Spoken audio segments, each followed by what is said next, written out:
So I'm a storyteller and I'm from Jaipur. ये जो लफ्ज हैं इनका सही प्रयोग किया जाए तो पहाड़ भी टूट गिरता है पैरों तले। मैं तो बस अपना गुरूर मिटाने को लिखता हूं। मुझे ऐसा लगता है कि ऑडियंस में बैठे सब लोग इस चीज से सहमति देंगे कि हम सब में एक ऐसी कला होती है जिस पे हमें थोड़ा बहुत गुरूर होता है। तो हाँ, है गुरूर मुझे भी, ये गुरूर जो मुझे मेरी मोहब्बत पे है।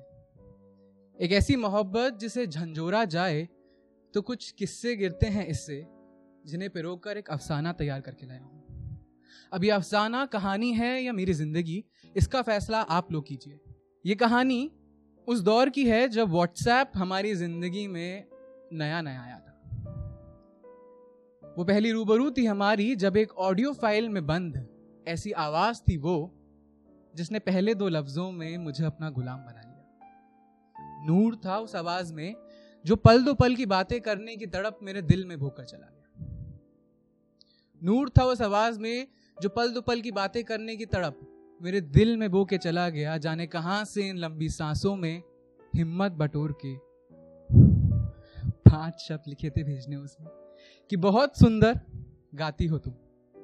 इन 5 शब्दों को सोचने लिखने काटने, सोचने लिखने भेजने में जाने कितनी बार शक किया था लफ्जों पर कि क्या पता कौन सा शब्द छूकर दिल को उसके मुकम्मल हो बैठेगा। सोचता हूं अब कि ना भेजे होते वो 5 शब्द मैंने, तो क्या फिर भी हम आज यहां होते। सोचता हूं अब कि आज हम है कहां। देखते ही देखते वो 5 शब्द मेरी रातों की लंबी बातें बन बैठी। कुछ ऐसी बातें जिनमें कुछ ऐसे राज बेपर्दा करे थे मैंने, जिनका जिक्र शायद मैंने कभी खुद से भी ना किया हो।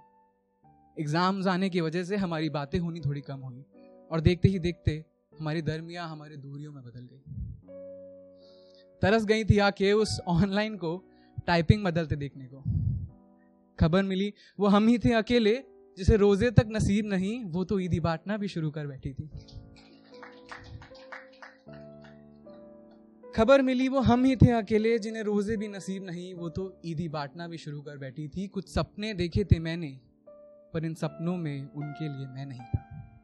अपनी चीखों को शांत कर खुशी में उनकी मैंने खुश रहना सीख लिया था, पर शायद गलत किया था। शायद अगर मैं जिक्र कर देता तो आज हम यहां नहीं होते। क्या मेरी इन्हीं आदतों ने बिगाड़ा है तुम्हें? देखते ही देखते ये वक्त जो बेवक्त था, दिन में बदल गया, दिन सप्ताह में बदल गए, सप्ताह महीनों में बदल गए, महीने साल में बदल गए और मैं अपनी जिंदगी में मशरूफ हो गया।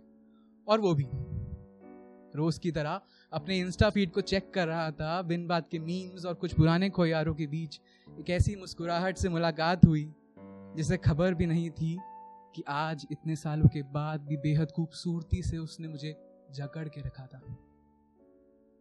वो सर से गिरकर कानों के पीछे झुक जाने वाले हसीन रेशमी बाल, वो आंखें जिनसे आंखें मिला लो अगर तो ख्वाहिश उनकी सराखों पर, वो बात बात पर सिसकियां लेने वाली क्यूट छोटी सी नाक, वो होंठ जो बहुत कुछ कहना चाहते थे पर अफसोस इस मुस्कुराहट ने उन्हें रोक कर रखा था।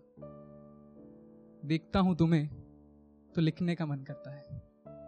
बस यूं ही मेरे ख्यालों को शब्द देती हो तुम, बस यूं ही मेरे ख्यालों में रहती हो तुम। बुद्धू सी है झल्ली सी थोड़ी, वो जानकर भी इतराती है। गुजरती है जिस गली से वो थोड़ी जिंदगी छोड़ जाती है। पर थक चुका था मैं इस जिंदगी से, मैं इस जिंदगी से थक चुका था, मैं इस मोहब्बत से थक चुका था मैं उसके हिस्से की मोहब्बत दूसरों में बांट बांट कर। और कैसे करूं किसी और के नाम ये मोहब्बत, वो तुम नहीं। कैसे ले जाऊं अंजाम तक उस कहानी को जिस कहानी में तुम नहीं। सोचता हूं अब कि अगर तुम खुद भी अगर कहोगी कि रहना है तुम्हें मेरे साथ, तो जलील दिल ये कहीं इनकार ना कर दे, कहीं उन लम्हों को इकरार ना कर दे जब देखकर मुझे अकेले तुम चुप खड़ी थी। इनमें से कुछ तुम्हारी गलती नहीं, बस कमी तुम्हारी पूरी करने को कुछ हिस्से दिए थे इधर उधर, होकर बेखबर कि शायद ये हिस्से कभी मुझे वापस ना मिले। कभी मिलोगी मुझे तो पूछना चाहता हूं कि क्या माफ करोगी मुझे तुम? क्या माफ करोगी मुझे क्योंकि ना हिम्मत थी मुझ में इस मोहब्बत को एक हसीन मोड़ देकर छोड़ने की, और ना ही अंजाम तक ले जाने का हौसला। क्या माफ करोगी मुझे क्योंकि इस आग के दरिए में ना डूबना था मुमकिन और ना ही तैरना।